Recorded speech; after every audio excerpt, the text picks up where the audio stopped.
Hello, everyone. I'm Marcia Kavanaugh. Thanks so much for joining us. Well, New Orleans' past two mayors both spoke publicly this week. One to accept a re-election victory, the other to defend himself in federal court. We'll look at both events tonight, as well as the upcoming runoffs, a new name for the arena, and a new future for the Artworks building. Speaking out for us are tonight's Informed Sources. Errol, Laborde, producer, Informed Sources.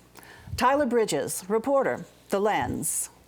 Norman Robinson, news anchor, WDSU TV Channel 6. And Stephanie Grace, columnist, The New Orleans Advocate. So we have a lot to talk about, so let's get going, and we're going to start with Stephanie and former Mayor Ray Nagin, his days in federal court. Tell us what's going on. He got off the stand. He spent more than a full day total, split up over 2 days on the stand. First being questioned somewhat gently by his own attorney, then not gently at all by the prosecution. If you want to sum up how it went, I would say when he was told he could step down, he said, "Thank you, Jesus." Yes. He was happy that it was over. He was having such a good time. Yes. He's going to need Jesus and the 12 disciples. Wow. It's, I guess to sum up his defense on this very wide-ranging bribery charge that involves accepting cash and favors from city contractors, in many cases through this business called Stone Age, which was a granite business that he set up with his sons. He said that was his son's business. He was the financier. Under questioning, he admitted, well, I gave them advice. Sometimes I contacted vendors if they were having trouble. They were very young, you know. One of the vendors he contacted, of course, was Home Depot, which was building a store in Central City at the time. And Stone Age was trying to get a contract with Home Depot from other branches of it to basically do jobs for them, do kitchens for them through Home Depot. And the mayor went through a series of top executives at Home Depot and said, what do my sons need to do? What's the process? We're not getting enough work. And he also offered to help them back some community groups off who wanted some concessions. It set off, there were a lot of internal documents, a number of witnesses from Home Depot. It set off a lot of alarms within the company, but they kind of said, it's the mayor, you got to do it. You don't want to be on the wrong side of the mayor. So how is he then defending himself? He's saying, no, stop saying the word bribes. This was investment as far as investment, and it was my son's investments. They had relationships with these people who over here happened to be city contractors. The fact that the dates lined up, really a coincidence. Many of these contracts would have been in the process. He was testy. I was looking skeptical. Where he ran into a brick wall was when Matt Coleman, the lead prosecutor, started to press him on the paper trail. Yes. And there were a lot of inconsistencies. One, he said he was only a 20% owner of the business, but Matt Coleman produced a document from his tax accountant that listed him as 60% owner. And he did a very inadequate job of explaining that discrepancy. His defense was that my tax accountant made some adjustments and came up with that figure. That was just for the IRS, really. And then we're just right now talking about Stone Age, but there are other areas too. There were quite a few. There are 21 counts all told. 21 counts, and including some very wide-ranging accusations that involve him not reporting his taxes. So a lot of extra things that he charged the city that were personal charges came into that, gifts he accepted from other people. Like trips. There was, and it was a lot of what Norman just said. It was a lot of, I don't remember, oh, my accountant did that. Oh, I don't understand how I ended up accepting this charter trip from someone who I just gave a tax break to. Yeah. My assistant did that. My city attorney told me to do this. My sons did this. That was one of the glaring errors, discrepancies, where Solomon, the developer, George Solomon, who owned the Grand Theater in New Orleans East, who owed the city a bunch of taxes because the city allowed that to be constructed with federal grant money. And Nagin excused the taxes. The penalties, not the full taxes. Yes, the penalties. And subsequent to that, Solomon paid for a trip to New York. A private jet, limo, It seemed to be a shopping trip. They produced records showing they had gone to Neiman Market, fancy department stores on that trip, not charged to the city, but to just show that it was a shopping trip. It wasn't city business. And there were other trips. And there Hawaii, were other Jamaica. trips. And actually, Nagin, there was an email on this one from Nagin saying, you the man to Solomon. So a suggestion that he knew, although on the stand he denied he knew anything about it. There were other trips that other contractors paid for to Chicago, Jamaica, Hawaii. The Jamaica and Hawaii ones were paid for by Mark St. Pierre, who did not testify, who is in prison for 17 years, former city contractor who was convicted at trial of bribing Greg Meffert, Nagin's tech advisor. Nagin said that Meffert told him that he paid for those trips. So Meffert denied that. Meffert said, I wanted Mark to get credit. So we have just less than a minute now. I just want to get your assessment. What's the feeling there in the courtroom? Now, how is the jury taking all of this? The jury has been, I don't think anybody fell asleep for any of this. It was very dramatic. The feeling is that Nagin will have a very tough time getting out of this. These are really good, prepared U.S. attorneys. Nagin's attorney was really overmatched, and they have so many witnesses who confess so many documents on their side. And the thing that he never did explain during the entire trial was the $360,000 that he didn't pay taxes on, that he said he paid taxes on, but the government produced an IRS investigator who said he never paid taxes on any of it. So that's very problematic. So it resumes? Monday, closing statements on Monday. So do we anticipate a verdict next week? We do, yes. All right.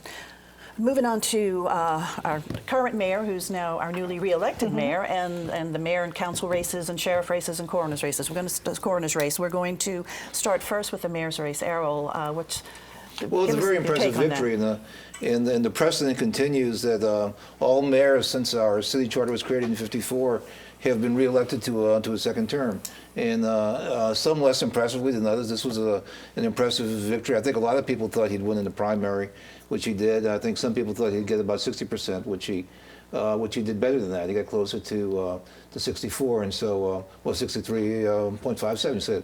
And so it was an impressive victory. And I think what's important also was that he carried the black vote too. He got about half the black vote. And so both of his victories have been uniting victories in that the community really stood behind him. And so I think that was good. But I think behind the scenes, another victory right here is for Chief Surpass, because many times in mayoral elections, the police chief is part of the issue. We just saw that in the New York mayoral election. And Chief Surpass's name came up during the debates. And, the candidates were asked, will you keep Chief Surpass? And both the other candidates said no. And Landrieu stood behind him. Now Surpass will have a chance to serve 8 years as police chief, which is pretty long for a police chief. And we'll have a chance to do whatever he can, and of course with the whole consent decree, I mean, we'll really have a chance to make his mark on the New Orleans police. And the fact that I think that the mayor got such a strong vote had to be at least partially an endorsement for him. I think that was... Well, it was an endorsement for the mayor's platform of progress. And I think that this election was about people feeling comfortable with the direction that the city is headed in. And so they didn't want to change horses in the middle of the stream. This election was, you mentioned that he got most of the black vote. This election wasn't about race. It was about the quality of life issues that matter to people, education, crime, and the economy. And the city seems to be ticking along on an upward trend in those areas. The police union, police association, let me correct that, there are no police unions because they don't have collective bargaining rights. They are police associations backed Bagneris, the challenger.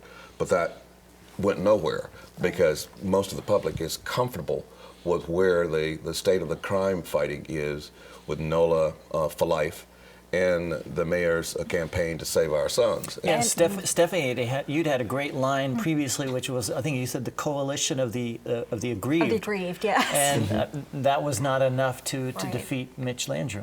No, because that was all about personality. It was. And Bagneris really never laid out much of a platform. Exactly. And when you look at Mitch Landrieu, I mean, you can't say that he picks and chooses people to disagree with. I mean, he's across the board. He disagrees with everyone. You know exactly where you stand with him, and you don't have to wonder about it. He's not going to stab you in the back. He's going to tell you exactly to your face what he disagrees with and why. And so I think that the majority of the public viewed that as a strong leader who had a vision and who had the strength, the courage, and the temerity to stick with his vision and tell people what he thought when they tried to steer him in a direction that was not of his liking. And the other thing is, I think any major players who want to be mayor sat this one out, knowing 4 years from now his term will be limited, and they're probably already planning their campaign for 4 years from now. And that's going to be interesting. It'll be less than that if the speculation is correct. If he really wants to be governor, that's the next position he's shooting for, because the next governor would take office in the beginning of 2016. But in that case, one of the council members at large would be elected interim mayor, and so we'll see. Let me ask you this: in the results for this race, for the mayor's race, I mean, what does this tell us? Is this sort of a benchmark time for race in politics in the city of New Orleans? I think what it tells us is that when you come to the table, you've got to come to the table with a plan. We're not going to vote for you just because we like the hue or tone of your skin color. We're going to vote for you based on your vision, based on your experience, based on your plan. I think all of these experiments that have been tried in the past, we tried the business model with the former mayor, who in fact, the former mayor who's on trial, who in fact did run City Hall like a business, his own private business. I think the voters are kind of fed up with that. They want to see somebody in there who has a plan and who's committed to a plan, and who's determined to see that plan through no matter what. But the other thing you don't see is you don't see strong organizations out there anymore. You know, there was a time 40, 50 years ago, it was the white political machines, and then from the 70s on, you saw groups like Bold and Coup and Soul and all those that had a lot of power. Now, I guess their names exist, but I mean, the RDO still puts out a ballot. I mean, but none of them. I mean, they're all paper. So, I mean, the African American groups all got behind Bagneris, and they didn't get the votes. Well, I mean, they've proven themselves ineffective. Well, that's because I think the populace, the electorate's much smarter now. They're going to go by. I mean, they've seen these experimentations. They've seen this politicizing of the office. They've seen people go in and play the political games that nothing gets done for them in the long run. So they believe that the mayor has a plan that's working, and they want to see that through. And I think they're holding him to it. Okay. What about the sheriff's race? That is very interesting that you mentioned that. We were talking about this earlier, and my theory is that it's going to be a horse race to the very end. And I think that... there we go, the results up there. Yeah, you see that Quentin Brown barely made a dent. Charles Fody with 28%, and Guzman, you know, the leader by far, just missing out. The question is, can Fody close that gap? And I was opining to Errol just before we started that I thought the only way he could close that gap was with an endorsement from the mayor. And Errol seems to think that the mayor will probably steer clear of this election. I don't know whether he will or not, but I see that as Fody's only chance of beating Guzman. I think Guzman's a really smart politician. It's better to have him on your side than against you. You know? And the mayor and Guzman really seem to have put some of their problems aside and are trying to work together. I saw Guzman a couple of days ago doing the lottery for auctions at City Hall, and I thought that was a sign that perhaps he and the mayor had kind of buried the hatchet.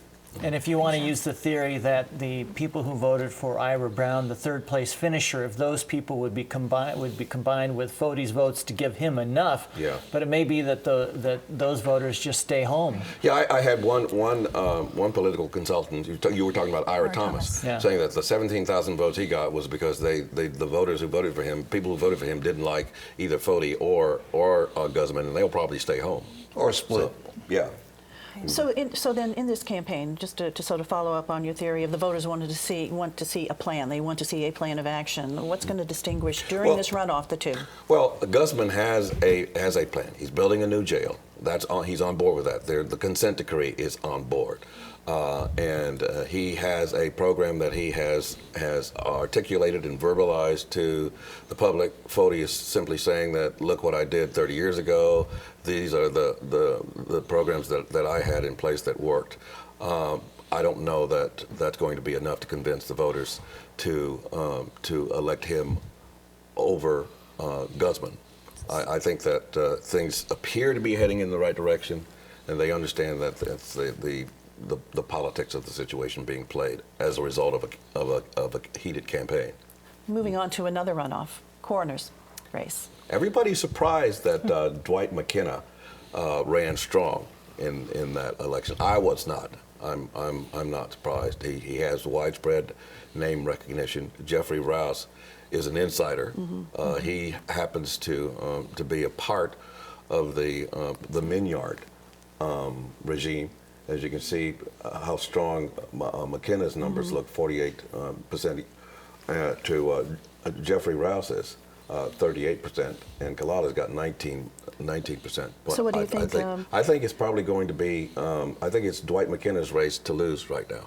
I think he's the odds-on favorite to become the new coroner. It's relevant to the story. He is a person with a past to talk about. Okay. But yeah, I think the numbers will favor him. And it's not the kind of race that people are going to want to put up a lot of money to try to alter the outcome. So what could Dr. Rouse do to hopefully make himself better known? And he's going to need money to run a campaign. Well, he's going to need lots of money. He's going to need lots of TV time, and he's going to need that haymaker that Michael Bagneris was looking for that he didn't get. He's going to need that. He's going to need a haymaker to knock McKenna off the pedestal. And I don't know whether he's going to find that or not. All right, council races now. Let's take a look first at the at-large one, which Stacey Head took pretty niftily. This is one of the, I think, underreported stories of this election, that Stacey Head, who in the past really has been a lightning rod, very popular in some communities, very unpopular in some, really kind of an abrasive personality. Everyone remembers the video of her blowing kisses at people during that public housing hearing, and some of her confrontations with African American aides to Ray Nagin that were somewhat racialized. She's really done, I think, an excellent job of overcoming that and taking the temperature down. And you hear people, she represented District B, where Ferret Street, there have been a lot of really great stories coming out of her district, and people in other districts want those too. And she's worked well with neighborhood groups across the city, and she won really a resounding victory, 62-38 over Eugene Green. Yeah, that tells you that Stacey has done a great job of building a coalition across socioeconomic and racial lines, in spite of the fact that she had some difficulty with some African Americans early on. She's managed to overcome that. She's compartmentalized that particular dispute, and so the people. But that was primarily with one person in the Nagin administration. I'm talking about the Tracy Washington and the email. Okay. Controversy. But I mean, her last election was very racially divided, and this one was not. Okay, So. Let's move along to at-large too, because there is is a runoff there. Yes, Cynthia Hedge Morrell, who was the District D councilwoman, term limited out, was in a three-way race with two pretty strong candidates, Freddie Charbonnet and Jason Williams.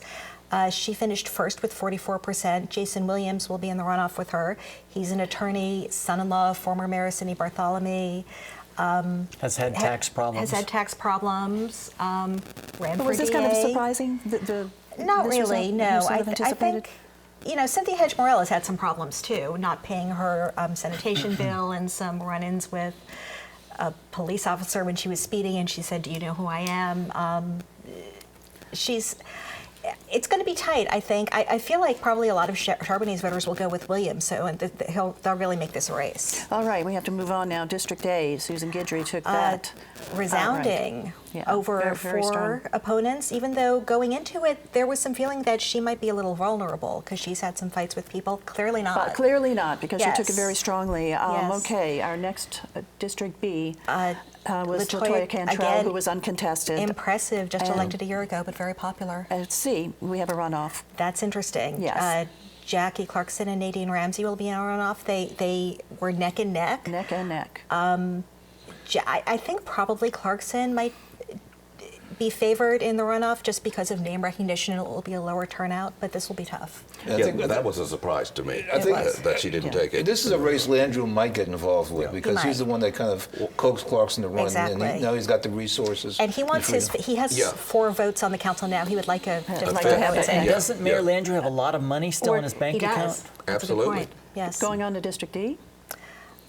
Jared Brissett just scraped in without a runoff against a pretty spirited challenge from Joe Bowie, who SUNY administrator and professor. Jared Brissett, of course, was an aide, is a state rep, was an aide in that district, so was always the favorite. New face on the council in District D. This was also a little bit of a surprise. The incumbent won, but he was up against a previous incumbent who was very popular in that district, Cynthia Willard Lewis, and he won easily, 53-41. Last week there was feeling that Cynthia Willard Lewis would There was a pull it lot out. of feeling in So this political was circles, yes. A bit of a surprise. All right, thanks a lot. Sure. And now I'm going to move over to Tyler. Let's talk about Artworks, which is now going to be more Foodworks.